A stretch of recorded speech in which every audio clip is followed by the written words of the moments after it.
question that I'd love to get your answer to. And the question is whether or not Nick Cannon has been buck broken. Tariq Nasheed actually has a movie coming out called Buck Breaking. And a lot of people feel that these are the terms that, or this is the term that's more appropriate to describe what's happened to Nick. Nick has been publicly flogged. Nick Cannon has been humiliated. Nick Cannon has been broken down. Nick Cannon has apologized more times than necessary. It's one thing if they ask you to apologize once or twice, and it's another thing if you apologize 5, 6, 7, 8 times. We're going to break this down and talk about this in an honest way, not in a way that's going to be nasty or mean toward Nick, but in a way that's going to be honest about our community and Black history. I think this is an appropriate time, a wonderful time, Black History Month, to talk about buck breaking and the history of it and how the humiliated Black man has always been a wonderful tool for white supremacy. So hit the thumbs up button, hit the share button, hit the subscribe button. We're going to get started on drboystv.com right now.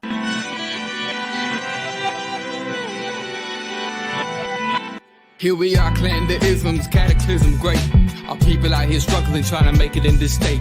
Everybody out here doing it, but we the ones who late. Now family, we the ones who gotta delegate. Get that money in the power, never be fake. Stick to cosign for 3. What did he say? Create jobs, support our own. Educate the same and buy back your home. Got 3 degrees, triple 10. 3 PhDs, now we on the CNN.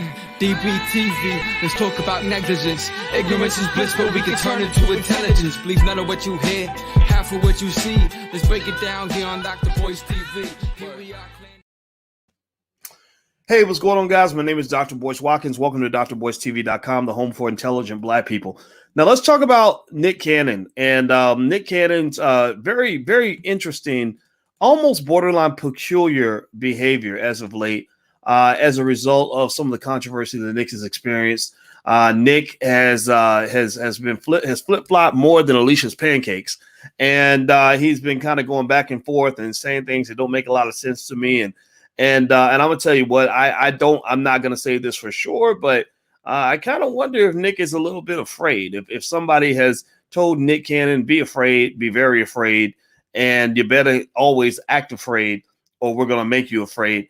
So let's start from the beginning. And I want to start also by just saying that my goal is not to disparage Nick Cannon. I think Nick is a good guy. It seems like Nick is trying to do the right thing. I don't know him personally. I've never met Nick Cannon, but he's trying. He's trying. And one of the things that's interesting in terms of my observation of Nick as of late, and what drove me to have this conversation, is that I've seen an evolution in not just Nick's rhetoric, but also in the results of his rhetoric. If you saw this week, and I'm going to pull the headline here, this is from USA Today, and I'm going to share the headline with you guys on the screen. Nick, after many what appeared to be public apologies and reconciliations with a certain community that shall remain nameless because they like to ban people's YouTube channels and stuff, so I'm not going to say it. So much for freedom of speech. Nick was recently rewarded with his show Wildin' Out. They gave him his show back. So Nick is going to have a show again. He's going to get to go tell more jokes and be funny. And he had to kind of work his way back into the favor of the powers that be, who shall remain nameless because they like to ban people's YouTube channels.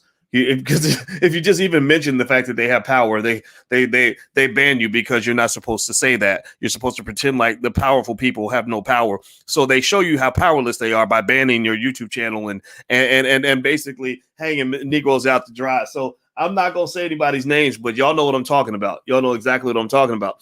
So back to Nick Cannon. So here's one of the things I've observed about Nick. If you go back and you remember the very beginning, Nick got pretty radical. It reminds me of that saying that some people use where they say everybody want to be black until it's time to be black. Everybody want to be black until it's time to be black. Everybody want to be a soldier till it's time to go to war. And so Nick does this interview with a pretty strong brother by the name of Professor Griff. And I'm gonna tell you, Professor Griff is not the guy you have a conversation with unless you're ready to really have a conversation. He does not play games. He's not there to say things that are going to make a white supremacist comfortable. He's not there to try to fit in. Griff is Griff. Griff is a guy that is pretty direct in his language, and so Nick decides to interview Professor Griff. And I remember when I saw that Nick was interviewing Professor Griff, I kind of thought, that's interesting. That's a surprise. I didn't expect to see that. And so Nick is interviewing Professor Griff on his show called Cannon's Class, and they have a really great conversation. Two smart black men just chopping it up, and I thought that was great. I love that. I love to see intelligent black people getting together. And apparently, Griff said some things that I guess Nick co-signed on that did not make the powers that be very happy in Hollywood. Now, here's the thing. I wasn't surprised at all, because there's almost no way that the truth of blackness can be in the same room with white supremacy without there being a conflict. There's no way that you can actually tell the actual truth about racism and racial history in America and not expect people to get angry and upset. Years ago, I gave a speech. I was invited by, sometimes this is what used to happen back when I used to give speeches. I really don't like to give speeches anymore. So don't invite me to be your campus speaker, because I ain't gonna do nothing but get you fired, because I'm gonna tell those white people the truth. And so don't do it. Please don't invite me to your company's Black History Month event. I'm just gonna mess it up. And I ain't out here trying to get black people fired. I can't speak slave talk no more. I'm not fit for slavery, so I don't want to get you in trouble. So don't call Dr. Boyce. Just check me out on the internet. I go to drboycetv.com. That's all you need. We can meet underground. I do not want to be your Black History Month speaker, at your corporate function, because I will get you fired. So please don't do that. So I spoke for these bankers, and I guess they, and I was invited in as part of their diversity initiative. That's the time where they pretend like they actually like black people, even though most companies will have diversity statements, and they really don't. They don't really believe none of that stuff. They just put it on paper because it sounds good. So the black employees who had checked me out, a couple of them saw me online, and they said, "Yeah, this professor would be great to bring in." Now I know finance. I know it like the back of my hand. I know more about finance than 99.9% of all financial experts. I've trained financial experts who've gone to Wall Street and made millions of dollars. So I know what I'm talking about. So I get up there, right? And I'm giving the speech, and they asked me to talk about racial economic injustice or something like that. Something about the racial history of economics or whatever it was. So I give this speech, and I'm sitting there thinking, okay, boys, don't get nobody fired today. Come on, you got to calm down. Don't put on your big boy pants. Just kind of keep it cool. You ain't got to go upside the head with a sledgehammer. So I'm like, okay, I'm gonna be cool. I don't want to get nobody fired. So I get up there. I swear to God, I'm not making this up. And I literally gave the most polite, humble, non-accusatory speech I could come up with about reparations and why black people have had our wealth stolen for hundreds of years, why black people have been cut out of every major economic policy in American history, why black people have gone through something that nobody else in this country has ever gone through, and why we might be owed a little bit of money for that. And I didn't even say it in a mean way. I didn't say 80% of what I wanted to say. And do you know what happened? I kid you not. 10 white people got up and walked out of the room in the first 10 minutes. 10 people, literally, just because I had the audacity to give them a drop of honesty about the racial history of this country. And I didn't even say a fraction of what I really wanted to say. So I learned a long time ago, I learned very quickly that America really ain't ready for the truth. White folks, I know they got the Black Lives Matter movement and all that, and I just ended up getting grumpy. I get so grumpy that some of y'all think I've been called everything. You're a white supremacist, you're a Trump supporter, boys, you're not down for the cause. No, it's because I know that all this is a bunch of bull crap. I saw Black Lives Matter. That's an LGBT initiative to dismantle the nuclear family. That ain't got nothing to do with you black people. What are you talking about? People ain't ready to hear that. So I don't say it. Some of it I just don't say. I say, okay, I get it. You're doing third grader level blackness, and maybe some of us are in high school or in college. Some of us can see through it. Some of us are still learning. So I'm going to let you go through that process. I'm not going to hurt your feelings because sometimes I can hit people over the head and not be trying to do that. So here's the point. So this is my reference point. When I see Nick Cannon, who's on shows like America, what's that stupid show, America's Best Singer, or what's that show he's on? He hosts one of those corny shows. He's the host of what is that show? It's in America's Got Talent. I can't remember. It's like I saw a picture of him next to like a guy wearing like a Mickey Mouse costume or something. I don't remember what it was, right? And I think Terry Crews has that job now. Somebody tell me what's the name of that show that he was on. Please remind me because I can't remember the name. The Masked Singer. The Masked Singer. Yeah, I have to swear. I swear to God, I have not seen one episode of The Masked Singer. Doesn't mean I'm not making fun of you if you watch it. I'm not dissing. I'm just saying, you know, I just haven't.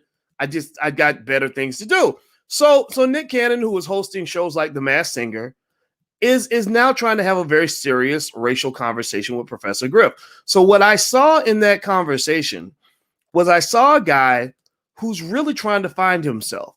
And I think that there should be room. You know, you wear costumes like this. This is not the cost. This is not how you show up ready for the, you know, to fight for racial justice. This is they started this on the plantation. This is some I don't know what this is, but this ain't it. Okay. So, but it's fine. Like, go make your money. Like, go be in Hollywood. Go be, you know, go do that. Right. That's good for you. Good for you.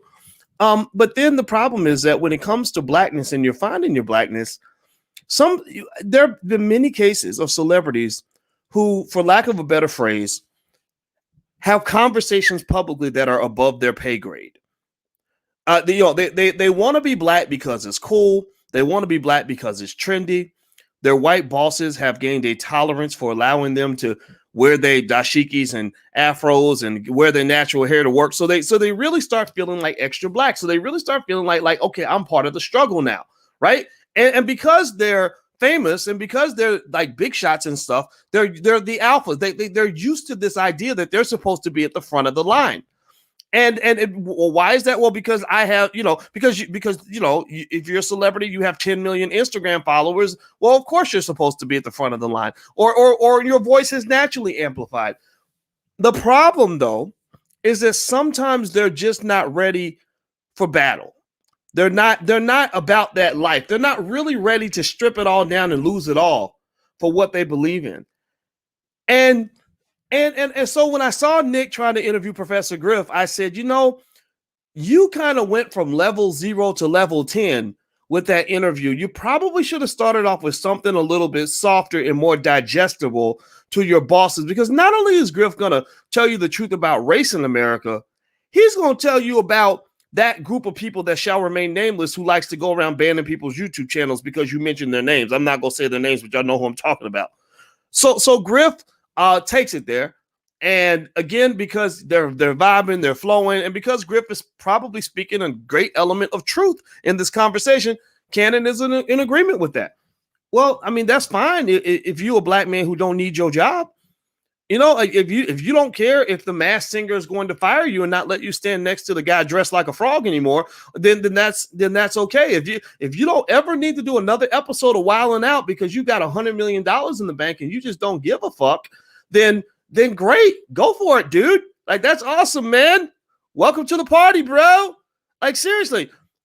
But if you're not ready, then you don't need to act like you're ready, because there's going to be consequences that will come a knocking for that type of conversation. So Nick, similar to Snoop Dogg went through the same thing, where people get carried away, they jump to the front of the line, and then next thing they find out they're not equipped for battle. It's no different from having a war. I watch a lot of war documentaries. War documentaries are very interesting to me because it teaches me about strategy. It teaches me about survival. It teaches me about the absolute worst that human beings can do to each other. And it teaches me about the necessity of being willing to fight and die for your freedom, because if you're not able to fight and die for your freedom and also be very strategic in protecting that freedom and prepared and intelligent and alert and focused and conscious about defending that freedom, then you will become a slave. They will come and they will take out your whole family. They will destroy everything you love because you're too weak to defend it. Like that's why I watched war documentaries. And when I see a celebrity, and I'm not criticizing Nick Cannon when I say this, but this is what I saw when I saw him talking to Griff, and then I saw the backlash, and then I saw his response to the backlash, which was Anything but firm. Anything but firm. I thought about it. I imagine the soldier saying, I really want to go to war. I really want to fight. I can't wait to fight. I want to be a Marine. I want to wear the fancy suit. I want to put have the sword on my side. I want to wear the nice military outfit, because when I wear the soldier's uniform, I'm gonna get all the girls. And I also want to be a captain or a corporal or something. I want to be something important in the military because I'm all about the status, all about the clout. But then they get on that ship, and they're in the middle of the Atlantic Ocean on their way to a battlefield where 30% of the people around you are going to die, and they get squeamish and say, no, please turn the ship around. I need to go back home. Well, it's too late now. It's too late. You've identified yourself as a person who's ready for battle, which means that you've identified yourself as someone who's willing to put it all on the line. And the thing about that is no one will necessarily fault you if you don't stand out there and take all those punches. But people will have an issue if you make yourself the commander of the platoon and then you chicken out when the heat gets hot. I got a lot of veterans in here. I already know it. If you're a veteran, shout yourselves out, because I'm going to tell you the truth. I respect all veterans. Anybody who's ever served the country in military, I respect you, and I give the middle finger to anybody who does not. And the reason I do that is partly because my daddy was a soldier. He fought in Vietnam, and also because most people I know are not willing to put their lives on the line for anything. A lot of people I know are scared. They won't even put their job on the line, let alone put your life on the line. So I know that if you look at the history of this world, any group of people that has ever achieved freedom usually had to die for it. Any group of people that has ever defended freedom had to strategize to protect that freedom and also had to die for it. And so when I see Black folks that are scared to even open their mouths because they don't want to lose a couple $1 million on their next movie deal, those people are not the ones who are going to lead us to any sort of freedom, anything that resembles freedom. So it doesn't mean they can't play a role. If there's a battle, you have a lot of jobs you can do. You had the soldiers, you had the commanders, you had the journalists, you had the nurses, you had the people back at home that bought the war bonds, you had the people that would cheer for the soldiers when they came home and made sure that they were taken care of in the hospitals. Like, you had a lot of jobs. You deliver food to the soldiers. But if you're going to be the commander, you have to be the one willing to put it on the line. And so when I saw Nick having these really hardcore conversations about Blackness, and Snoop Dogg, remember when he called Gayle King a doghead bitch? I saw a little bit of ego there. I saw a little bit of guys getting carried away with the hype of it all and the coolness of it all. And when it's not cool anymore, I saw them kind of fold and buckle. I saw Snoop, no disrespect to Snoop. I know Snoop is a friend of Ice Cube's, and y'all know I love Ice Cube. Ice Cube, let me just say, from talking to Cube, that is a firm guy. That guy, his last song, he literally said, fuck your cancel culture because you can't cancel a soldier. I said, there you go. I get you. I get that. Right. But also remember, too, Ice Cube is built differently, not just as a person from these guys, but also economically, he's built differently. I don't see Ice Cube as a guy who needs a job. I see Ice Cube as a guy who owns a basketball league. I don't see Ice Cube as a guy who's trying to get a part in your movie. I see Ice Cube as a guy who's making the movie. There's a difference in those roles. And that's why economic independence is so important when you're talking about fighting for liberation as a Black person. It is very difficult. It is going to be almost impossible for you to stand and look the white man eye to eye and really tell him about himself and talk to him, give him some real shit about his bullshit, and then turn around and beg him for a job. Are you kidding me? I cannot be your equal if I am also your subordinate. I cannot stand taller than you if I am bending down on my knees trying to tickle your balls in hopes that you will give me a job. I cannot act like I can compete with you when I'm trying to be a backup singer. You can't be Beyonce and Solange at the same time. You can't do it. You can't be first place and second place. You can't be alpha and beta at the same time. And a lot of our Black males are raised to be betas. They're raised to chase around and hope for. So I hope he gives me an opportunity. I just want you to give me. Can you give me a job? I'm not here to job shame, but I am here to say that if you have it inside of you to man up and you feel like this ain't right, like this don't make no sense, The reason that you feel like it doesn't make any sense is because it doesn't. It doesn't. And so when I saw Nick Cannon folding, when I saw Nick Cannon apologizing, over apologize. I mean, he didn't apologize once. Same thing with Snoop. They didn't apologize one time. They apologized like 5 times. And every time I turn around, I see something with Nick. And no disrespect to you, Nick, man, but this is driving me crazy. How come I'm seeing headlines like the one like that Tiffany had? Did anybody else see that? Where they're forming this alliance? And let me see if I can find the it's like it was literally, I mean, people were laughing about this alliance that they formed with the community that shall have to remain nameless, because I'm not going, because they like to ban YouTube channels. So let me show you. And then I see T is here. T, I'm gonna bring you in. I can't turn my video on, T, but I'm gonna bring you in. I'll have T on video so y'all can look at T. He's a better looking man than me anyway. Let me see if I can find this. Hold on. Let me see. Is this the? Here we go. Check this out. So him and Tiffany Haddish got this alliance. And then I see him bringing on his Cannon's Class YouTube channel. He's interviewing, these rabbis and all these other people who are literally openly dissing people like Louis Farrakhan. I mean, dissing people like Louis Farrakhan, and you're doing nothing about that. That made me very uncomfortable. And it's not a coincidence that shortly thereafter you saw this headline. And I'm going to show you this, and then we're going to bring T in. Here's the next headline I saw right after this alliance was announced with Tiffany Haddish, who's I have mixed vibes on Tiffany, and I'm gonna tell you why in a little bit. But here we go. Here's the latest headline I saw.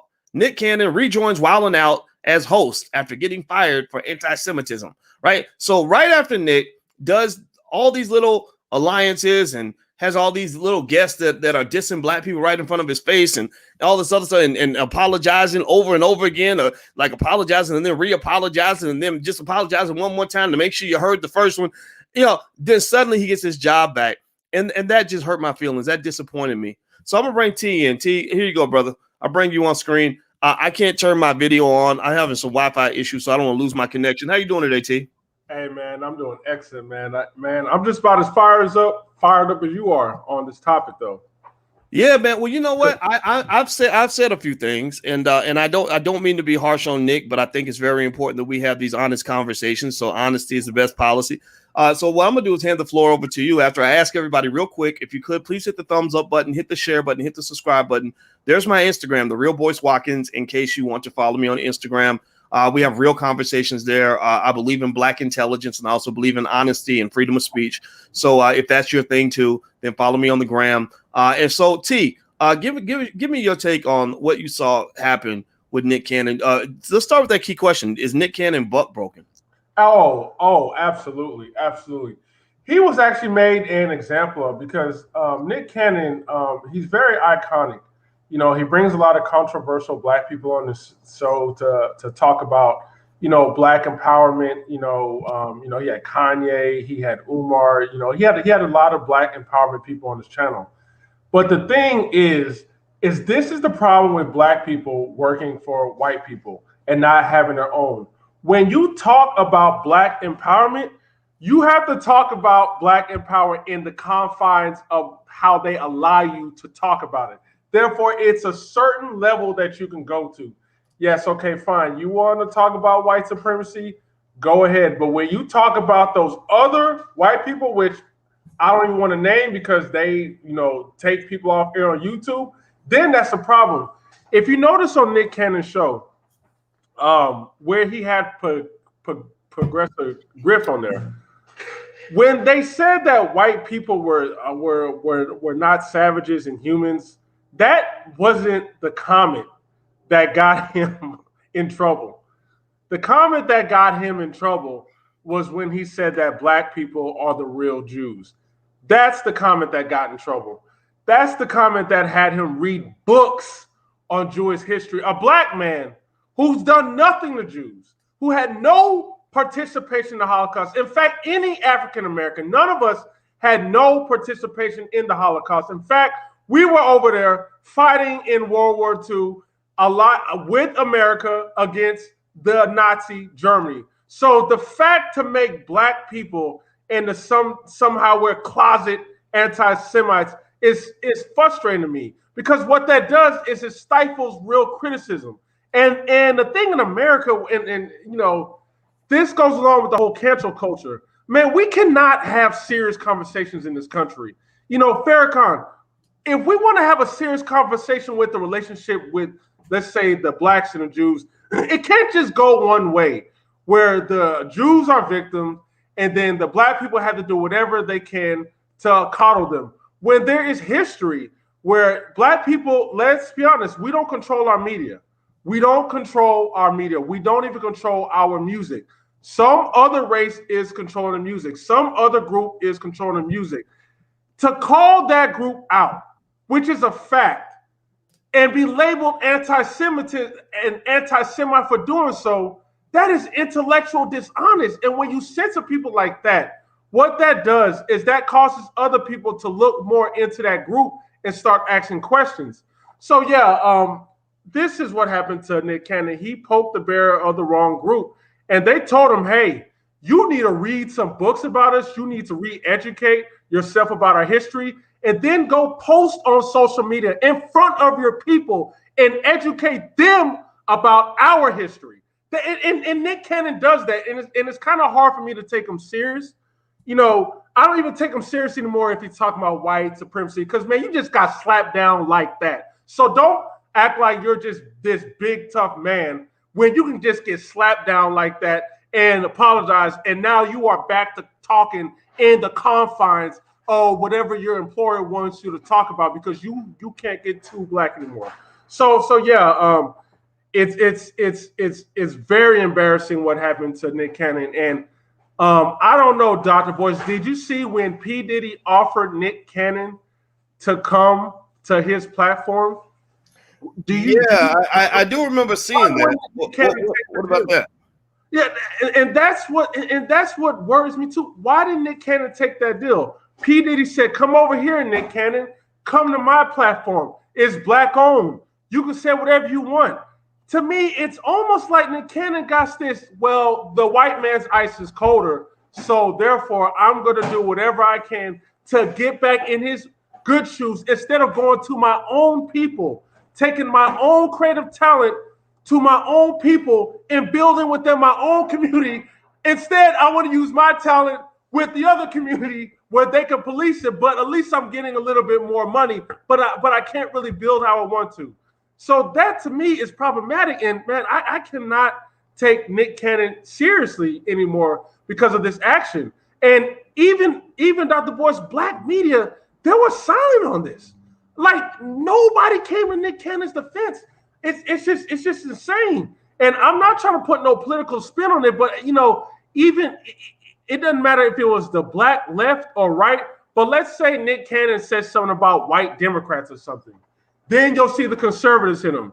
Let's say you will see the black left hit him. Let's say he says something about black conservatives. Then you'll see the right hit him. But when he says something about this group, it's just like the black media, they were silent, didn't have his back. Why didn't they talk about white supremacy? Why didn't they say this is white supremacy, silencing a black man that is empowering and speaking up for his people? They said nothing because they are ruled by the exact same people that squashed Nick Cannon. That's why they're not saying anything. That's why there's no articles. It's almost if they just turn their back away in fear, and then we're supposed to take them seriously when they're telling us to stand up and fight against white supremacy, when you could just get smashed that easily and you won't say anything out of fear. Go ahead. Well, the key idea is that they don't have any power, nor do they have any courage. And power and courage are two different things, right? You need courage to use your power. And I would rather be a courageous person with no power than a powerful person with no courage. And so effectively, you're right. I mean, part of this, I'm gonna tell you why I believe that Nick might not have, taken the Diddy offer, because we don't know the details of that offer, right? But we maybe the white man's ice ain't colder, but we know his money's longer. And so, I don't know how much money you make from stupid shows like The Masked Singer, where you're standing next to people dressed like cartoon characters or whatever that stuff is, which honestly, as a 40-something-year-old black man, I'm not, that's just not the job I want to do.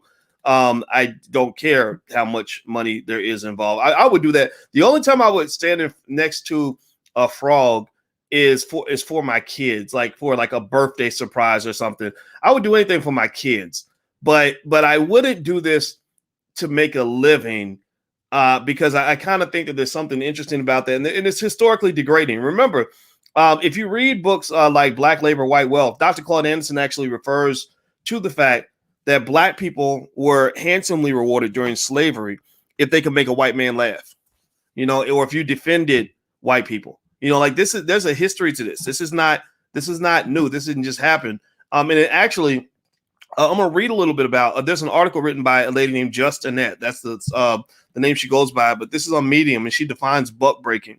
And I'm gonna define buck breaking for you all, so you can kind of contextualize this and understand why it was so important for them to go after Nick. And I'm gonna throw Snoop Dogg in this category too, in order to control the rest of you. It wasn't just about those two. It was about everybody else, squashing the rebellion through example. So what is buck breaking? Well, according to this article by Just Annette, she says, mainly utilized by slave owners in the Caribbean, buck breaking was used against male slaves who were defiant. The process involved the slave owner forcing the enslaved man to lower his pants and bend over a tree stump to ensure that his buttocks were propped up in the air. The enslaved man would then be flogged severely. This would weaken him so that he would not be able to resist the rape that followed. The white slave owner would then proceed to rape the slave several times.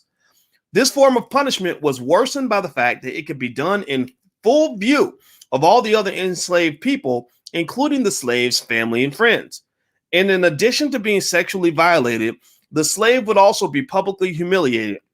This public punishment would instill fear in other slaves and thus prevent any rebellion. Enslaved men who were victims of this vile punishment often ran away from plantations or killed themselves as they were unable to deal with the humiliation that they had suffered. It was often too difficult for them to integrate back into society that had watched them being emasculated in front of their wife, children, and friends. Buck breaking as a form of punishment grew amongst slave owners in the Caribbean. White men were able to travel from plantation to plantation, raping male slaves. The punishment became so widely implemented that sex farms developed from this practice. These sex farms allowed multiple slave owners to gang rape male slaves as punishment for any supposed wrongdoing they committed. The massive popularity of this practice suggests that buck breaking may have been utilized as an outlet for gay slave owners to act out their sexual desires on men without attracting the stigma associated with being gay. Male rape is a taboo. So anyway, there's more to it. She talks more about this. This article is by a sister named Just Annette. I'm not going to keep reading because there's more that she says here. But it sounds to me, T, like this buck breaking thing, this idea of taking the biggest, strongest slave, the leader, right? It doesn't matter if you go and you buck break the subordinate or the triple beta male. But when you go after the man who claims to be the alpha and you break him down in front of everybody, then that's going to have a broad effect. Like that fear is going to spread like coronavirus. What do you think? T, can you hear me? T froze. Looks like T is frozen. So maybe if he comes back, we'll go ahead and finish. So T, can you hear me now? Yeah. Am I still frozen? No, not anymore. Go ahead. I don't know what happened. Yeah, no, and I totally agree. And I'm so glad you brought up Snoop Dogg because Snoop Dogg does have a tough persona. He does come off as a guy who goes in on people. I mean, you saw how strong he went on Donald Trump. He even made a video of shooting him in the head and F Donald Trump. But you are so right. When it came to Gayle King, and he tried to go after the feminist perspective as far as accusing all men of rape. They are guilty until proven innocent. And he tried to come out and defend Kobe, and they made that man apologize 3 times. And then he went on Jada Picker's Red Table, apologizing again. Not one time bringing up, it's one thing to apologize. If I was going to apologize in Snoop case, I apologize for calling her a funky bee. I was emotional at the time, but I don't take back the sentiment. She was still wrong for trying to paint Kobe Bryant as a rapist. And I'm not going to apologize for that. I'm going to stand hard on that. The fact that the conversation didn't even shift there. It was Snoop Dogg attacking all women. So what that did is that set a precedent for black men that if you are accused, don't defend. You cannot defend yourself, or we're going to make an example of you like Snoop Dogg. And even when you look at T.I.'s defense video of his accuser, if you notice, he had to keep repeatedly saying women should come out and feel comfortable and be heard. And everyone understands that, but the fact he had to keep repeating that, because he understands that if he doesn't say that, then it's almost as if he is victim shaming. Like he's speaking too hard on a victim. Because me personally, if someone is lying on me, I'm going to come hard against that person. I don't know if I can kind of pad them and then defend myself at the same time and pad them while my career is being destroyed when I know I'm telling the truth and that person is being elevated. Not saying T.I. is lying and telling the truth, but it's just the simple fact that he has to keep saying that women need to feel comfortable explaining their story while trying to defend themselves. It shows that he understands that there's a greater power out there that is going to slam him. And yes, this is what's happening to black men. Go ahead. I'm sorry. Well, I'm saying, you know what it does is it really comes back. I mean, I'm gonna tell you what the best decision I ever made in my life was to become an expert on economics and finance, because everything comes back to the money. You take the money out of the equation, then all the conversations change. Like, remember Kanye West had that song, "Just wait till I get my money right," and that's true. You think about this. Give me a yes or no in the chat. If you know what I'm saying. A lot of y'all will be having completely different conversations if your money was right. Like T.I. got his show canceled. Maybe that played a part in the pressure he felt to respond in a certain way. What if T.I. had $100 million in the bank and didn't care what anybody thought? What if Nick Cannon was, economically independent, owned businesses, was making plenty of money, knew he'd take an economic hit, but was going to be okay? I don't think he would have had the same conversation. If Snoop Dogg wasn't, dependent on his little business deals, one thing that people don't understand about money is that all money ain't good money. You never get taught that. You just get taught to sell everything for money. And a lot of people end up selling their soul for money. They teach you money over everything. Well, yeah, you can go pursue money, but if you taking unhealthy money, you taking that white money, you taking money from a white supremacist, and you're going to have to be a white supremacist too. And how many black people, if you want to know one reason why black people are not progressing, the reason you can't fight white supremacy is because many of you are getting your bills paid by white supremacists. How are you going to fight somebody that's paying your damn bills? How in the world do you think you can fight white supremacy when you're begging for a job at a white supremacist corporation after you just attended a white supremacist university, after going through a white supremacist school system and consuming white supremacist media your whole life? That don't even make no damn sense. That's ridiculous. So what you got to do is understand that this whole game is rigged from the jump.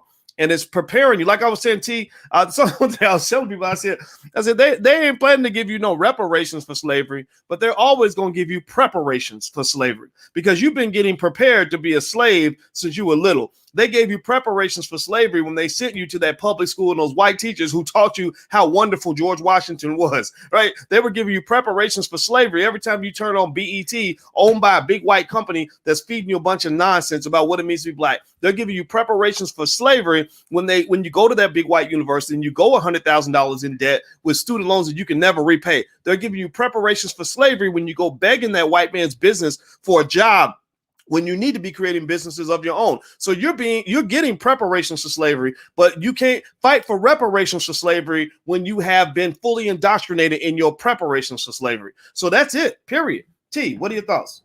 I totally agree. And I'm so glad you brought up Ice Cube, because the thing is, because Ice Cube is a self-made man and he owns his own businesses and makes his own money, he got nobody to apologize to. You can't pressure him. You can't cancel him. Like who are you going to go to? Who's boss? Who is his boss? Who can you complain to and boycott and pull advertisements from to take Ice Cube down? You can't. This is why Ice Cube can keep talking and everyone else is just going to sit in the sidelines and bark and call him names. That's all they're going to do, is call him names to try to psychologically get us to not listen to Ice Cube. But no, Ice Cube is a free man. Minister Louis Farrakhan is also a free man. That's why he doesn't have to apologize to nobody. And they don't like black men like that. That's why Farrakhan is banned on social media. He will never get an interview on television. Yet these same people say that they love black people. They want to elevate black people. But then our black leaders who really have our back and who are free is not allowed to get on the media and talk to our people. They have to be censored like Donald Trump. It's like basically they have no access to speak to the people. And Trump is not black, but I bring Trump into this too. Trump had his own money. That's why he could say whatever he want in the election campaign, do whatever he wanted, be as brash as he want, because you can't destroy he's his own boss. You can't destroy him. And this is what black people have to understand. And let me ask you this, bro, Dr. Boyce Watkins, and get your opinion on this. If you notice black media, let's say like BET, they get offered, like say for example, Viacom, to buy out their company. And then once they buy out BET, they put their own black installed CEO on there. And then they tell that black person what to say to their own people. And the funny thing is would you ever see a Hispanic publication or a Jewish publication, whatever, sit there and sell their propaganda or their news network, their means to talk to their own community, to a black person? I've never seen that. They will not do that because they understand that this is how we communicate with our people. This is the propaganda. This is how you socially control them. Therefore, we cannot sell to you. You never see that, but it just seems like with Black, the Root, TV One, all these organizations, some high-powered white person controls it, so they have to talk in the confines of whatever they say, and it just kind of just nullifies what black people need, and that's the problem. We have to stop doing that. Well, what it is that we really admire white people, like we really do, like we really are white supremacists. Like we really think that to be a white supremacist, you have to be white, and that's not true. White supremacy doesn't really work if only white people do it. Then it becomes just like a football game. The Super Bowl. When the Super Bowl happens, the Tampa Bay Buccaneers probably believe that they're superior to the Kansas City Chiefs, but the Chiefs haven't bought into that. So they might prove, they might go out and say, we want to prove you wrong. So this idea of white supremacy works in America not because white people have bought into it, but because black people have bought into it. I'm sure at least 5 times a day I run into a white man who thinks he's better than me. But do you think I care? No. Do I stop and say, how dare you? Wait, what? I'm not going to let you leave until you tell me I'm a wonderful person. Like, no, I don't give a shit. And so it's kind of, so the fact that you have millions of black people that'll stop everything that we're doing, stop in our tracks and give all of our attention to the people who hate us the most. That right there is a huge flaw. I mean, in cryptocurrency, there's a coin called the basic attention token. And that this coin literally is valued based on how much attention you give to certain things, certain ads or whatever, right? That's literally the currency. Is attention is a currency. So when you're giving the white supremacists all your attention, like you're sitting around here, you ain't getting nothing done because you're so concerned that the Proud Boys are going to come and kill everybody in your family, even though they ain't killed nobody that I know of. Then guess what? You're giving them currency. And so you wonder why white people are rich is because you're giving them all the currency. You're giving them your wealth. You're giving them all your money. You're giving them all your attention. You're giving them all your best ideas. You're giving them your best, your smartest employees. You're donating. You donate to white supremacy more than you give to the United Negro College Fund. Like y'all, all of us. And the thing is, it's such a rope-a-dope that you don't even know that it's happening because your preparations for slavery have been so deep. They didn't start doing this last week. They didn't start this in 1972. They started this 400 years ago. So you ain't nothing but the latest chapter in a very, very bad book. T, I'll let you speak. You know what? I want to comment on that because you made a great point as far as, if a white person, let's say a white person from a rural town in Texas says the N-word and it's caught on video, that can rise up the entire African-American base for us to come at them, fire them, get them to apologize. And see, this is the problem right here. Because most of our media, the propaganda that shapes and molds black people is in disguise as black media networks, but it's not, is controlled by white people. I think they have an interest of having us hyper focus on them solely, hyper focus on how they think about us. Because it doesn't matter, you read the Root, the Essence, or any of these black media publications. It's just hyper focus on what white people think, and that in essence takes us away from black economics, takes us away from coming together, building institutions, takes the black man and woman away from having good conversations or beneficial conversations on restoring the family structure. Instead, we are too focused on what white people are doing and how they change their minds to love us. That is a problem. We are not focusing on ourselves. We're not coming together. It's crazy. The only time you get this type of conversation is if you come to independent black media networks like yours. Then you can say whatever you want and you talk about issues that is missing from the black community. You will have a black liberal, a black independent, and a black conservative all sit down at one table and discuss how can we all come together to help the black community. You don't see that in black media outlets. You see if it's a black conservative media outlet, they're going to say hate all the black liberals. If it's a black liberal conservative outlet, they're going to say hate all the black conservatives. And they never come together. They're just fighting each other. And this is the problem. Black people have to start owning their own media, owning their own businesses, so they can talk about the important issues affecting their community without white people saying, no, you can't talk about that. And if you do, you got to read a bunch of books like Nick Cannon, write essays about what you learned, and then we'll think about giving you your job back, which is ridiculous. Like, what are you, a child? Seriously. Yeah, they had him looking like Bart Simpson in the classroom. You know, when they had Bart, they finished Bart and made him write the same word on the chalkboard over and over again. Yeah, it was very strange. Like this, like we're like almost like when you have oppressed groups of people, a lot of times the group in power will have what they call re-education camps, which are really just halls of propaganda. That's where they force you to accept their ideology. That's what the communists do. That's what they did after the Vietnam War. Things like that's what they do still to this day in North Korea and places like that.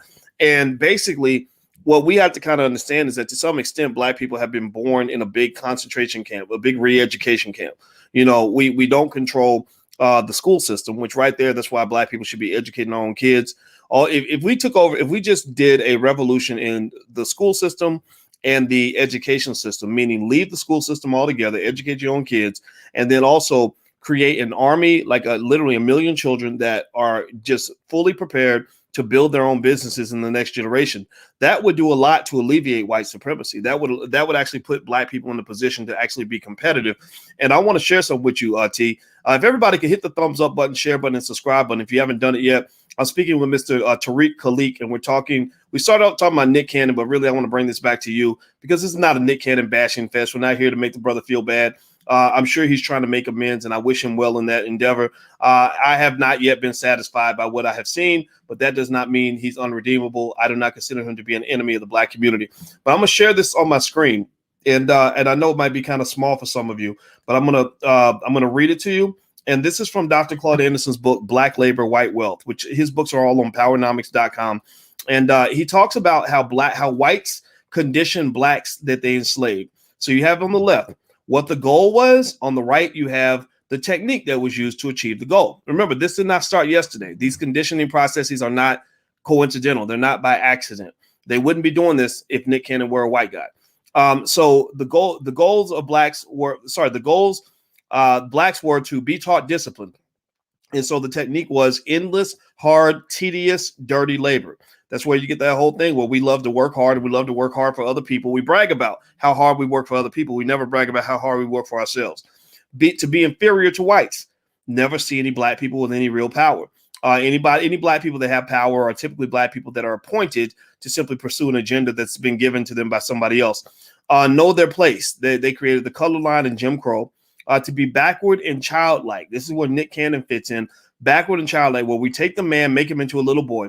It said planned ignorance and humiliation. So that's why your favorite rappers love to rap about how stupid they are. They brag about being ignorant. They brag about the fact that they can't spell their mama's name. And that's something that other black males want to emulate, when any real man knows that you can't hardly be a real man if you're a stupid man. So ladies, when you picking a man, pick a real man. Don't pick a stupid man, because stupid men get screwed. Stupid men can't win. Stupid men get duped. Stupid men get played. Stupid men turn into slaves. So you might have a handsome man who's a stupid man, but you might be marrying a super slave. So don't pick the super slaves. Pick the real men.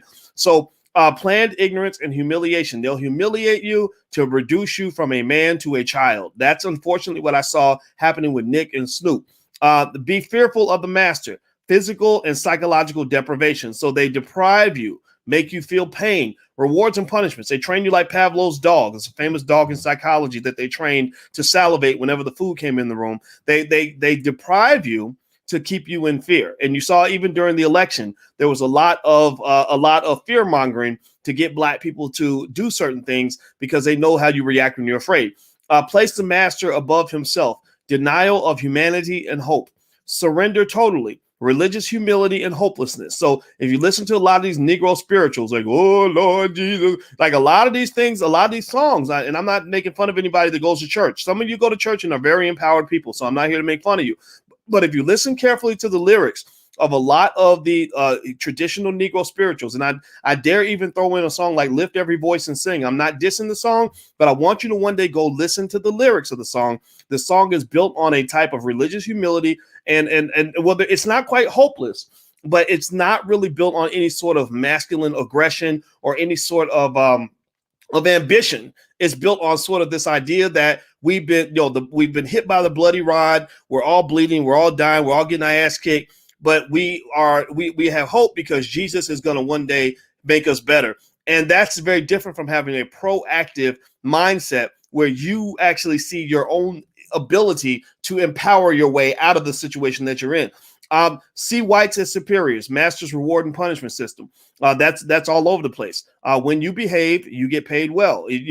Some of your black leaders, most prominent black people on TV, are really the best white supremacists. That's why they get paid so well. So if they fall out of that role, as Nick did, then they take away money. So they have rewards and punishments based on your behavior. Also, to be totally dependent, impoverishment, marginal existence. So this is one thing I will put on the back of both the Democrat and Republican parties, because a lot of these politicians that you're voting for, they actually reside over ashes. The communities that they supposedly represent are falling apart. Kids are dying. No resources are there. So they keep you impoverished, but then they'll turn around and say, well, vote for me because I'm your only hope. So you keep them totally dependent by keeping them impoverished. If they give you the empowerment of actually letting you have resources to make your own decisions and engage in self-determination, then guess what? They lose power because you don't need them anymore. And then the last part is be racially divided. That's destruction of the family and all racial unity. So if you recall, when Ice Cube stood up and said, he made a basic statement. He said, I want something good for black people. That's it. That's all he said. Why is it that the majority of the people attacking him were black people? You cannot explain that. That makes absolutely no sense whatsoever. And then this destruction of the family, that goes back to Joe Biden's crime bill. And also is continued by the agenda of the Black Lives Matter organization, unfortunately, which is teaching you that you can kind of have a family as long as there's two mommies or two daddies. But that black man in the house, that heterosexual black male, he's worthless because he's filled with toxic masculinity. So T, what say you? No, I totally agree with that whole list, and that's what's happening to us on a regular basis. And nature is very cruel. If you notice, the weakest animals will go extinct if they don't defend themselves. So for black people to be in the same situation 50 plus years shows that it's not going to change if our mindset don't change. If we keep allowing these same tactics to happen to us and we keep behaving predictably, we're going to be talking about the same thing for the next 50 years.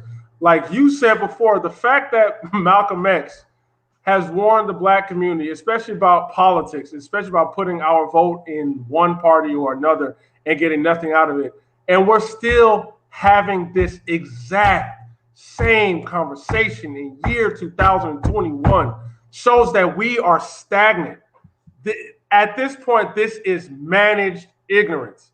And to me, I put a lot of blame on the mainstream media because what they're doing is they're hiring African Americans that we don't know of, that hasn't been vetted from the black community, but it's talking on behalf of the black community.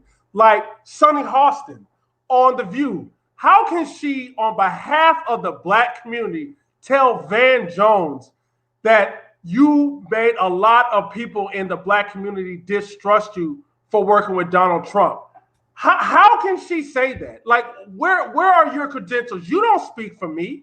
You don't speak for me. I have no problem with Van Jones working with whoever's president to benefit black people. Like, what does she want? Van Jones to sit down and complain like you, Sonny Hostin, for 4 years until you get a Democrat. But then when you get a Democrat, you sit back, relax, eat popcorn, and do nothing while the same black people rot in jail. What about the Obama administration? Why do you put pressure? Like, it just makes no sense. These are stagnant things that keep black people stagnant. And then what's also interesting, Anna Navarro, she's not even black on The View. She is Puerto Rican. How can she go to Van Jones, a black man, and say, why would you take a picture with Candace Owens? And it's just like, you're not even a part of our community. If I was Van Jones, I would say, wait a minute, I can take a picture with any black person I very well choose, please. You don't have a right to tell me. You can't select a black person that's outside, or you can't be from outside of our community selecting black people that I can talk to, that I can work with. That doesn't make any sense. I can't do that to your community. So when you see that, and then we see other racial groups, whatever the race is, jumping on black people like this, you can't deal with this black person. You can't deal with this person at all. You have to fit in this narrow mindset. This is why we don't expand. And we have to change our mindset. And one of the first things is subscribing to this channel, recommending this channel, share it. It is designed to challenge people's minds. This is why Malcolm X grew to where he was. His intellect challenged your mind. He wasn't about protest. He was about building communities, black people coming together economically, owning their own. And this is why they didn't like Malcolm X. This is why there wasn't some large white liberal group or even white conservative group coming after giving Malcolm X or the Nation of Islam a lot of money, because they didn't like that independent mindset. That means you cannot be controlled. Yeah, and you know what I would say is also, you know, T, to your point, you mentioned with Sonny Hostin and Van Jones, and I don't even, I mean, I probably disagree with at least 60% of the things I hear Van say, but I defend his right to be free, and I do learn from his perspective, even if I disagree. I think that there's a way. One thing I think that black men have to really claim and own, and the women who love us and can claim in their own way as well, is really what I would define as masculine leadership. And masculine leadership kind of just says, yeah, you can keep screaming and hollering and be mad, but I'm going to do what I'm going to do.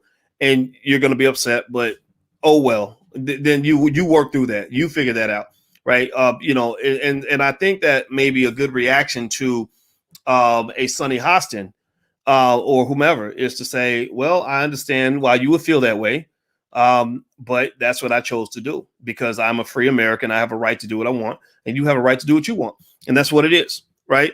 And I think that for black people, that's one of the things I think can help us to obtain our freedom without necessarily allowing ourselves to be just kind of feeling overwhelmed by two things end up pissing us off. One is the resistance we get from white people who are serving their own agenda, which is pretty much what human beings do. Most normal human beings do that, except for super slaves. We're pretty extraordinary. We love serving other people's agenda. Like, we get out there, we do the whole Stacey Abrams. I saved the Democratic Party, master. I saved them, master. Right. And that's something that's not even human or normal or natural. It's nothing wrong with being a Democrat. I think it's fine. Like, we talk about a Stacey Abrams, like, I mean, God bless you for being a smart black lady. But I think that the question I always ask is, what does that have to do with us?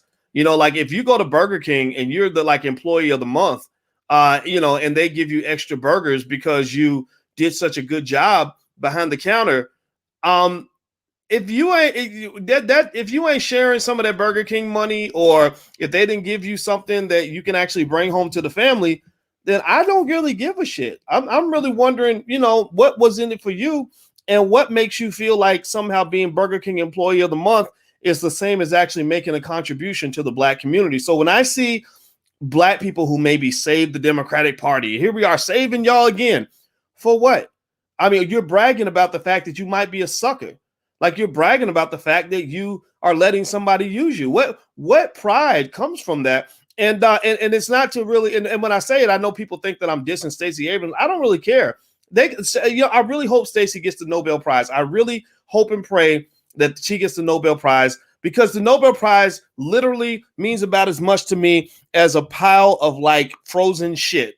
Like literally, it means nothing to me. That is an award that they created, that somehow they convince you that it's important. And sometimes some of y'all think it's a big deal because you've always wanted them to like you and to accept you.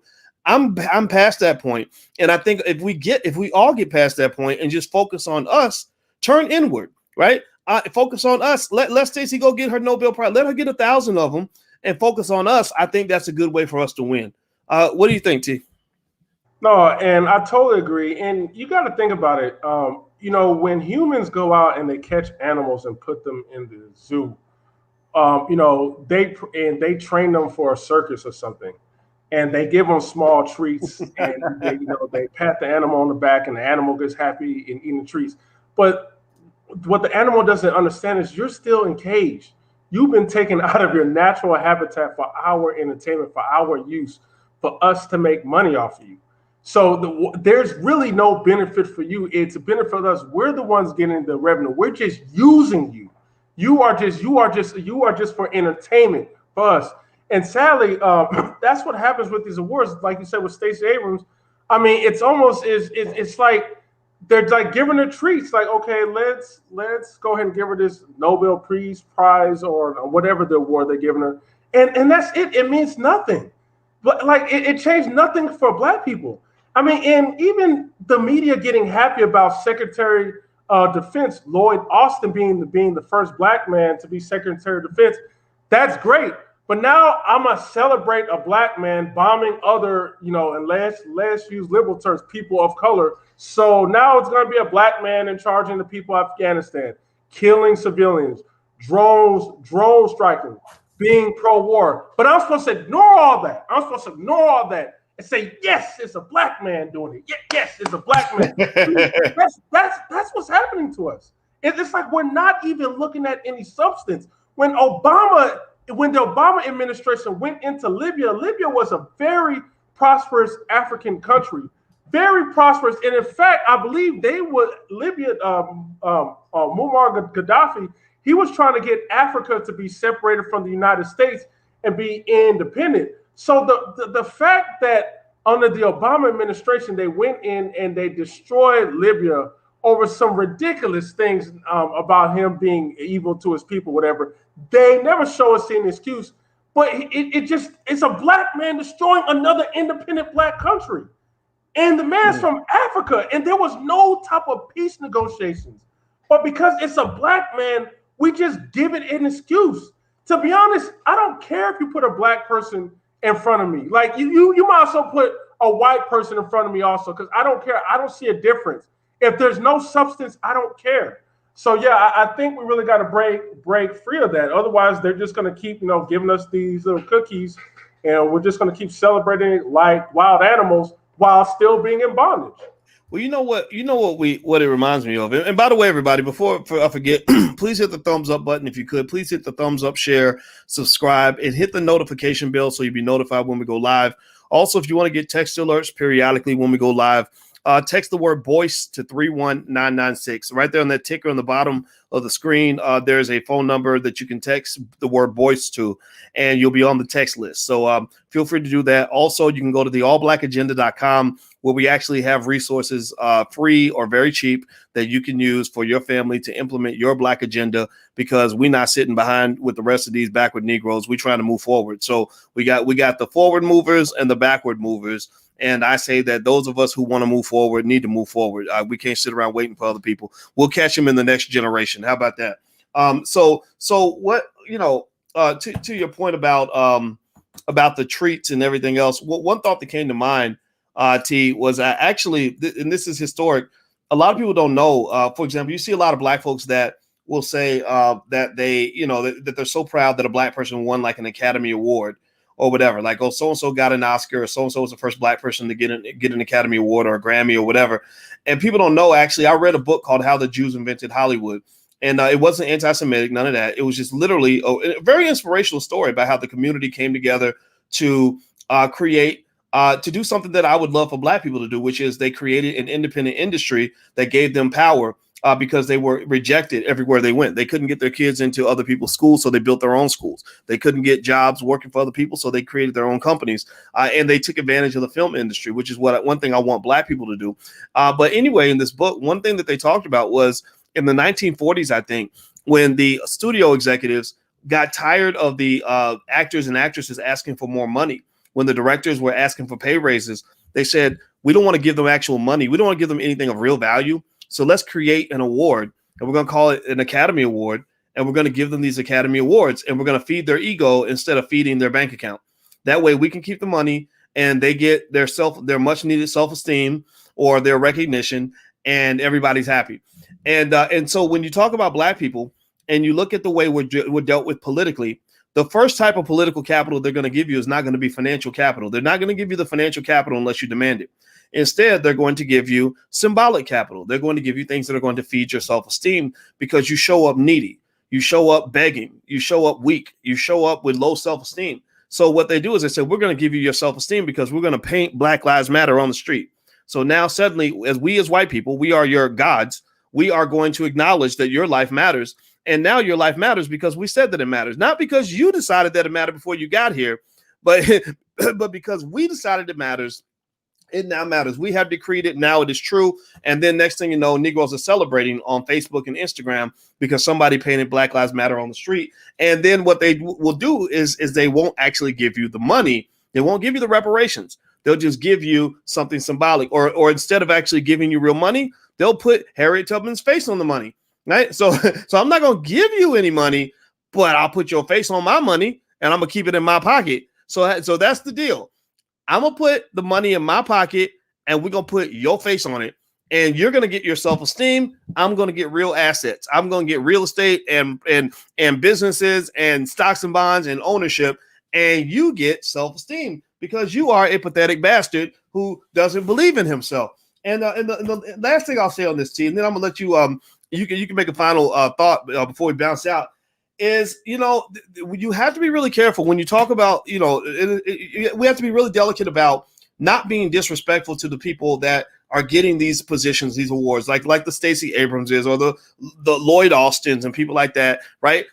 Don't get me wrong. I think that what you said was entirely true, entirely appropriate. Obama bombing Libya. I mean, what the fuck? Like, would you be happy? Like, would you be happy if somebody bombed your house as long as they're black? Like, that's all. It's almost like, well, it can't be bad because a black person did it. So that's an easy formula to fool you, right? If I want to do some horrible shit to somebody, all I got to do is let a black person do it, and I'll get the whole support of the entire black community because everybody's going along with it because you have no self-esteem and no common sense. So one thing that's unfortunate about these sorts of things and these little symbolic celebrations that you have to watch out for is that when you are running around saying Black history was made this month because, this black person got promoted for a job, or Black history was made this month because a black person got elected, or Black history is made this month because this black person was appointed.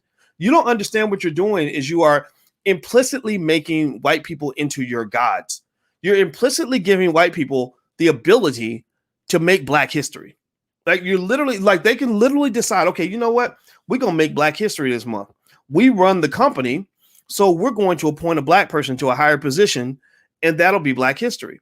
And so what you have to be careful about is that when you get caught in that horrific line of thinking, you can't win. You cannot win. You're trying to win a game in which you are a character in a movie that is written by somebody else. The cartoon character, Homer Simpson, can never fight the people that created The Simpsons, right? Homer Simpson is the character in the show. He can never outlive the people who created the show, right? And so you are Homer Simpson in this game of white supremacy. They create you. They create your self-perception. They create your opportunities. They create your educational process. They create whether they get to decide whether or not you're going to feel good about yourself or feel bad about yourself because you love coming home and saying, look, mama, I made it. A white man gave me a fancy job today. So what I'm saying to you is that you have to understand the game and step outside that box and not allow anybody to be your economic god. Because again, I cannot ever in any way claim that I can be equal to you, superior to you, or independent of you if I'm stepping up begging for an opportunity to simply be inferior to you. Like if I'm showing up begging you for a job, I can never be your equal. I can never compete with you. I can't go on the football field with Tom Brady and beat him if I'm spending the whole game trying to get his goddamn autograph. So, T, your final thoughts. No, and I totally agree with you on that. And this is why they don't allow black people to own anything, or if we do, especially if it's of huge influence, they try to buy it out, like they've done with a lot of our black media publications. And this is even true with the NBA and the NFL. How is it that this is a predominantly black men play in these sports leagues, and there's not a black owner on any of these teams? Like I'm talking about whole stop, a black man owning all of it. Because they understand that if they allow black people to own any of these teams and they creates a domino effect, that's going to build economic power. And then that economic power is going to have what Dr. Boyce Watkins says, F you money. I'm going to do whatever I want to do. And you can't tell me what to do. You can't tell me what agenda to push on my people. You can't do that. We're going to set the agenda. Okay. You have no say. And this is what black people have to get in. We have to get into this mindset. I don't know if you ever seen that Malcolm X movie made by Spike Lee, but one of the most interesting things and one of what I loved about it is he had a scene where he was walking into a building and this white lady stopped him. And she was like, hey, I like what you guys are doing, and I would love to join you guys and help you out. And I love Malcolm X. He told her, no, that's okay. We got this. We're going to handle it ourselves. But I thanks for your help, and walked away. Even though the white lady was kind and she wanted to join in and help out, Malcolm X still said no because he would rather build with his own people. He didn't need the help of white people and their guidance to come in and influence them simply because she's white.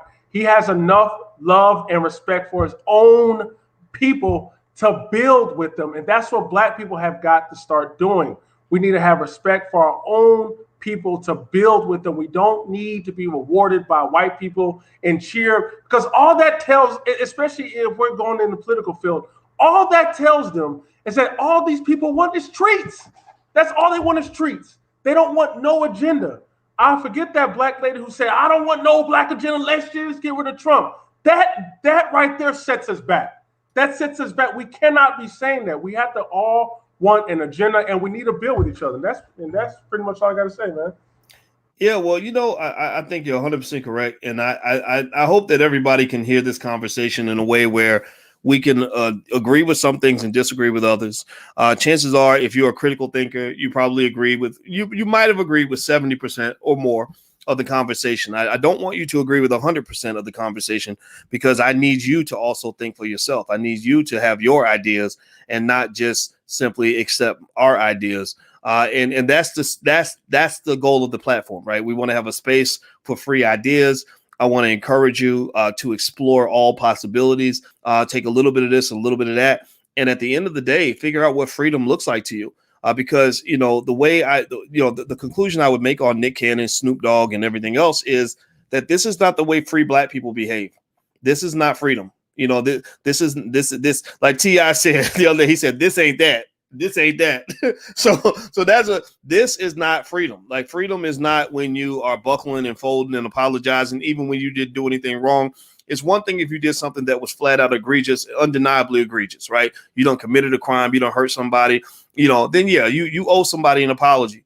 But when you're simply apologizing because you spoke out of turn, or you apologizing because you just got bitch slapped in front of the world, then there's something wrong with that.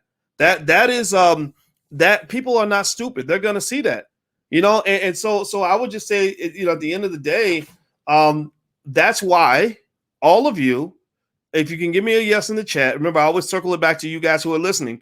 It's very important that all of your children learn how to start a business, or at least have some entrepreneurial desire by the age of 12, because they're gonna probably need a plan B in case the heat gets hot, right? In case, you need a disaster preparedness plan if you're Black in this country.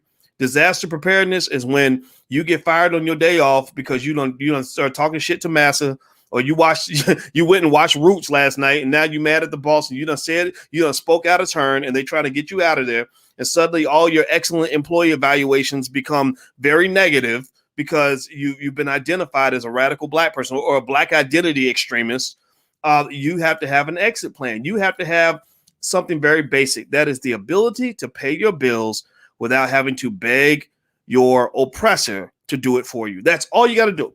You ain't got to be rich. Just have enough where you can survive and you're going to be okay. So prepare your children for that. So don't give them preparations for slavery. Give them preparations for freedom, because if you get ready and you stay ready, you ain't going to have to go and hurry up and try to get ready when the shit goes down, because it's going to go down. These battles are not over.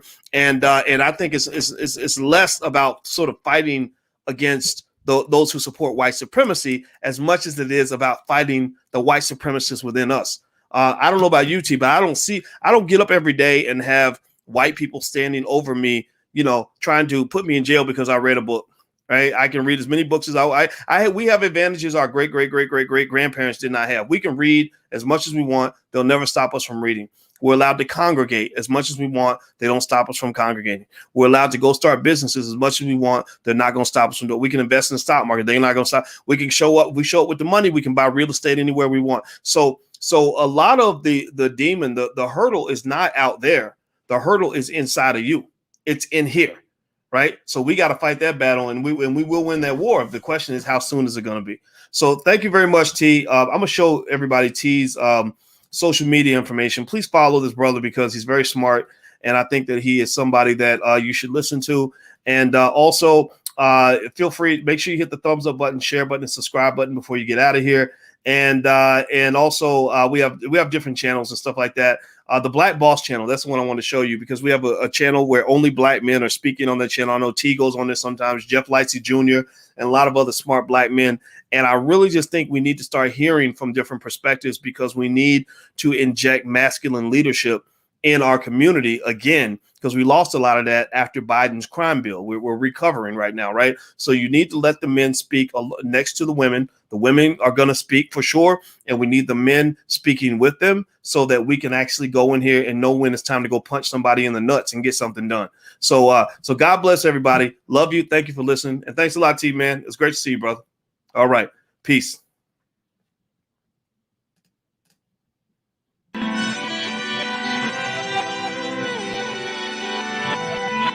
Here we are, clan the isms, cataclysm great. Our people out here struggling, trying to make it in this state. Everybody out here doing it, but we the ones too late. Now family, we the ones who gotta delegate. Get that money in the power, never be fake. Stick to cosign for 3. What did he say? Create jobs, support our own. Educate the same and buy back your home. Got 3 degrees, triple 10. 3 PhDs, now we on the CNN. DBTV, let's talk about negligence. Ignorance is bliss, but we can turn it to intelligence. Believe none of what you hear, half of what you see. Let's break it down here on Dr. Boy's